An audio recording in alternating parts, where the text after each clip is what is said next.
السلام عليكم خوتي وخواتاتي. القصه ديالنا كتبدا واحد العائله اللي كتكون من راجل ومراته ووليداتو.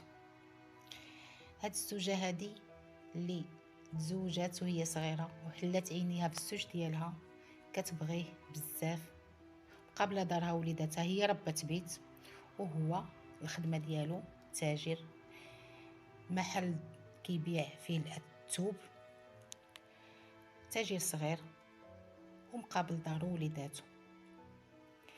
دازت ايام وجات ايام والوليدات كبروا شي شويه، وهو كيتنقل من داك المحل، دار محل حسن منه كبر منه وكبر التجاره ديالو. ملي كبر التجاره ديالو، هذا الراجل ما بقاش عنده الوقت كيف ما كان في الاول. تبدل على دارو وعلى مراته وعلى ولادو، ولا كيدخل معطل ماشي كيف الاول، ولا كيدخل معطل غير كيدخل اما غير كياكل وكينعس، ولا كيدخل معشي. ما بقاش كيعطي لمراته الوقت كيف الاول، ما بقاش كيعطي الوقت لوليداتو كيف الاول. يعني الهضره ديالو قلالت معاهم، ما بقاش كيهضر معاهم، ما بقاش كيجمع معاهم. يعني من الخدمه للدار، من الدار للخدمه، الوقت ديالو ولا محصور في الخدمه. يعني حتى فاش كيجي ما كيتناقش معاهم حتى شي حاجه، حدو كيعطيهم اللوازم الحياه ديالهم، المعيشه ديالهم. الا كان خاصها شي حاجه كيأديها.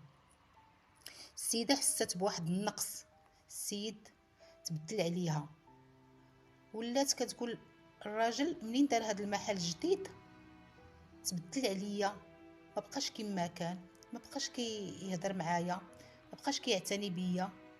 يعني السيد تبدل عليها بزاف. هاد السيده هادي عندها واحد الصديقه ديالها اللي كتجي تعاونها، كدير عندها الميناج في الدار. جوج مرات في السيمانه كتعاونها، ولكن في نفس الوقت هي صديقتها من الاولى كانت كتجي، هي كدير لها الشغل، ولكن صاحبت معاها ولات من المقربين ديالها. هاد السيده اللي كتجي عندها دائما، عندها راجل وعندها ولد واحد، وهذا الولد اللي عندها كبيبر، يعني ما عندهاش الدراري الصغار، اكثر الوقت كدوزو معاها. اما كتجي كتعاونها ولا كتجي تونسها، يعني تصاحبت معاها ولات كتعرف الاسرار ديالها. هاد السيده مولات الدار ما لقات لمن تشكي، ولات كتشكي على هاد صاحبتها اللي كتجي عندها. قالت لها الراجل ديالي تبدل عليا، ما بقاش كما كان. الراجل هزي راجل وحطي راجل، الراجل ما بقاش كما كان، كيدخل نيشان كيمشي ينعس، ولا كيدخل معطل، دايما كيدخل حتى ل10 الليل ولا ل11. شحال هادي كان كيجي بكري، ما بقاش كيهضر معانا، ما بقاش دايها في ولادو، ما بقاش كيجمع معانا. السيد تبدل، يمكن الا عرف شي وحده اخرى عليا. صاحبتها قالت لها ما يمكنش السيد، انتي كتعرفيه هذه سنين، واش عمرك حصلتي عليه شي حاجه؟ قالت لها لا، انا ما عمري حصلت عليه شي حاجه، ولكن تغير حتى حقوقي الشرعيه ما بقاش كيعطيها لي. المهم بقات كتشكي عليها نهار على خو نهار على خو.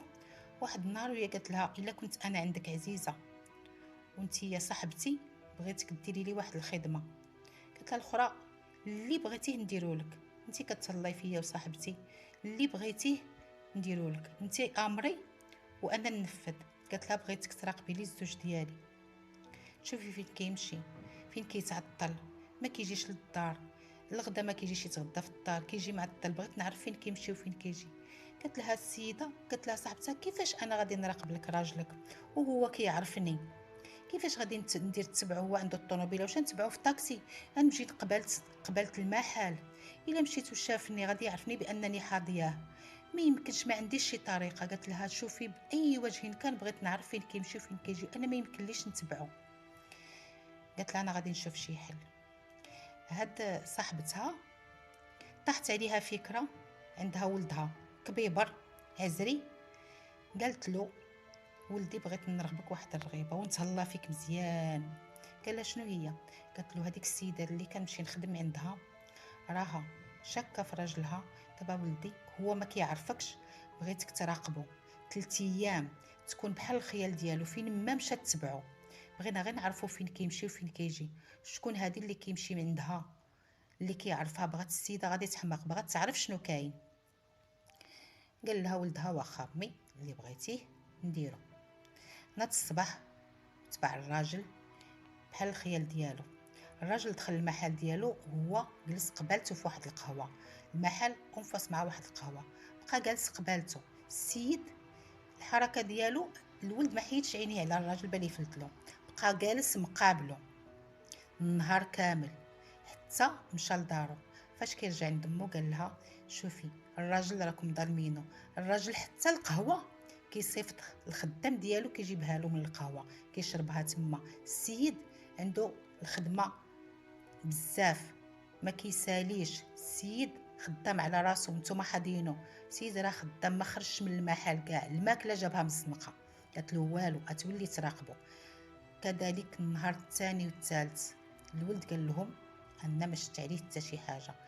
رجعات عند صاحبتها قالت لها شوفي الولد راه راقب راجلك ولكن والو. قالت لها ما يمكنش، انا راجلي مبدل عليا، راجلي ما كيهضرش معايا حتى الهضره، راجلي كي كيدخل نيشان كينعس عيان كيجي ما عندوش حتى الوقت باش يهضر معايا، كينوض الصباح كيمشي للخدمه.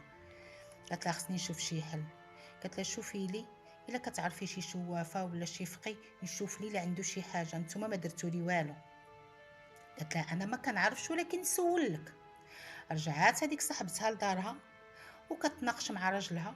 قالت له السيده اللي انا خدامه عندها راها غادي تحماق باغيه تعطي اي حاجه هي تعرف راجلها فين كيمشي، راه كتقلب على شي فقي ولا شي شوافه. راجل هذيك ما خدام ما ردام، مراته هي اللي خدامه عليه في الميناج.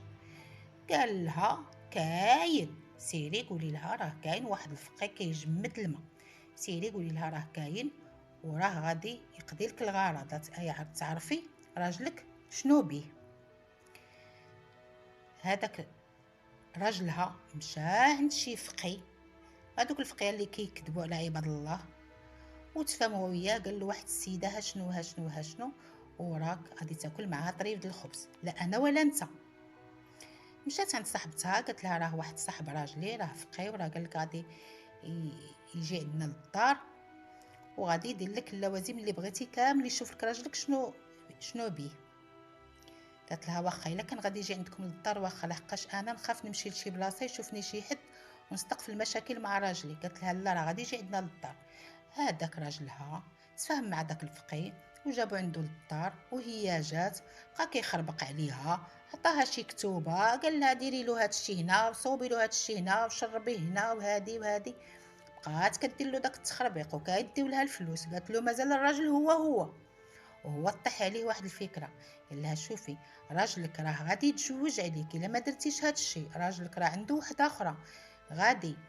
عطاها واحد التخليطه قال لها غادي توكلي هاد الشيء تبقاي ديريه له في الماكله باش يتهد، ومن بعد راه غادي يرجع لطريق الله، غادي يرجع ليك. السيده داك الشيء ما سمعات، دات داك الشيء اللي جاب لها داك الفقي وبقات كتعطيه لراجلها، كل مره كدير له شويه. دازت واحد 4 ايام ولا 5 ايام وهو راجلها جاي في وسط النهار. تدخل الدار جاتها غريبه، قالت لها القضيه ديال الفقي والله القسم الا راها صدقات. هو جا دغيا منين دخل نيشان لبيتو قال لها انا حاسه براسي بالدوخه وعيان وما قد ندير والو، كلشي كيحرقني راني عيان. دخل لبيتو ونعس. السيد ما قدش يهز الراس، غير مسخسخ مريض كلشي كيحرقو.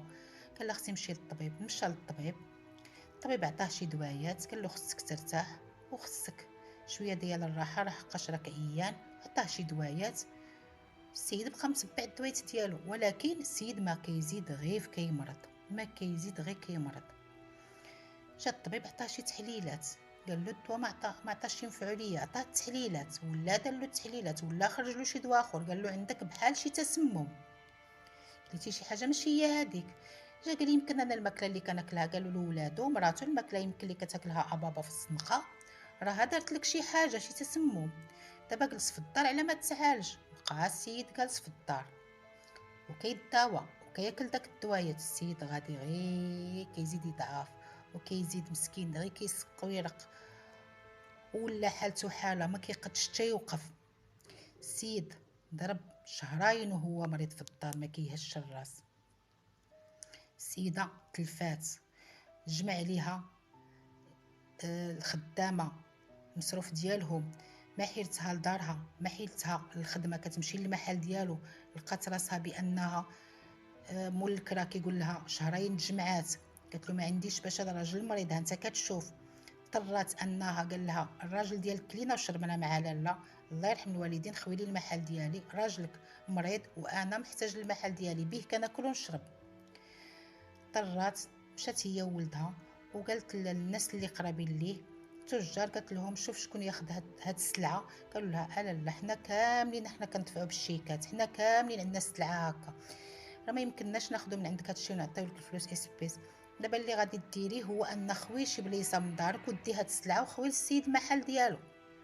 داكشي اللي دارت السيده، ترونات الراجل المريض طايح في الدار، ناضت خوات واحد الجهه وهزات داك السلعه كامله وداتها لدارها لغايه ما داك التجار يشوفوا لها شي حد اللي ياخذ داك السلعه. رونات دارها، الدار ما بقات بحالها، الراجل المريض داخل الخارج، الراجل اللي كان كيصرف عليها طايح في الفراش، يعني تقلبات الحياه ديالها راسا على عقب.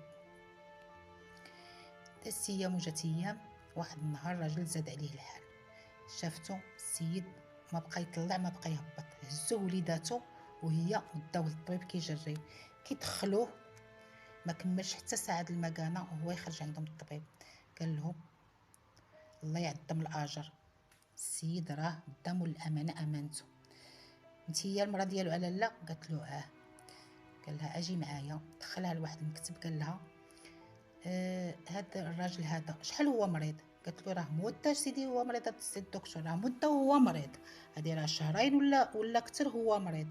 قال لها شهرين وهو مريض، ولكن نتوما ما درتوا له حتى شي حاجه. قالت له لا، حنا كنا كنعطيوه الدواء ودوز شحال من مره وهذه الدويات اللي كياخذ بغيت نشوفها. قالت له كاينه.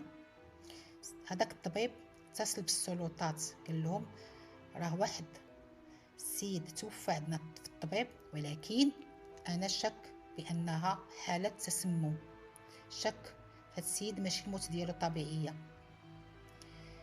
جاو البوليس وهي مازال في الطبيب، سولوها البوليس والطبيب قال لها بغيت نشوف الدويات اللي كنتي كتعطيه. مشاو معاها، جابت الدواء، شاف الدواء قال لها هاد الدواء راه ديال الانسان اللي كيكون واكل شي حاجه ماشي هي هذيك ديال التسمم. كيفاش انت هذا الراجل شهرين هو كيداوى وما تعالجش؟ قالت له والو، ما كان كيزيد غير انه كيزيد يمرض، وانا راجلي درت مع المستحيل وكنت مقابلاه وكنعطيه غير الصبه والحريره والاشياء السائله ومقابلاه بالدواء، ولكن مع ذلك ما براش.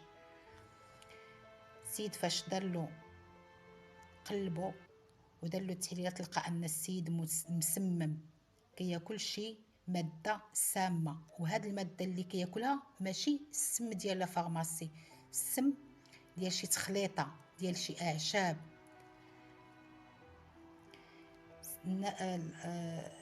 البوليس تحفظوا على المراه، قالوا لها بان السيد هذه شهرين هو في الدار، يعني ما كياكلش في الزنقه، كي غادي يدير يتسمم؟ واش شي حد كيجيب له شي ماكله من الزنقه؟ شكون اللي كيجي يزورو؟ صحابو ولا عائلته؟ قالت له كيجيونا بزاف، شي داخل وشي خارج. علاش كيجيبوا له الماكله؟ قالت لهم كيجيبوا له الماكله، ولكن الماكله اللي كتجي دانون ديسير، يعني ماشي شي ماكله ديال الاكل.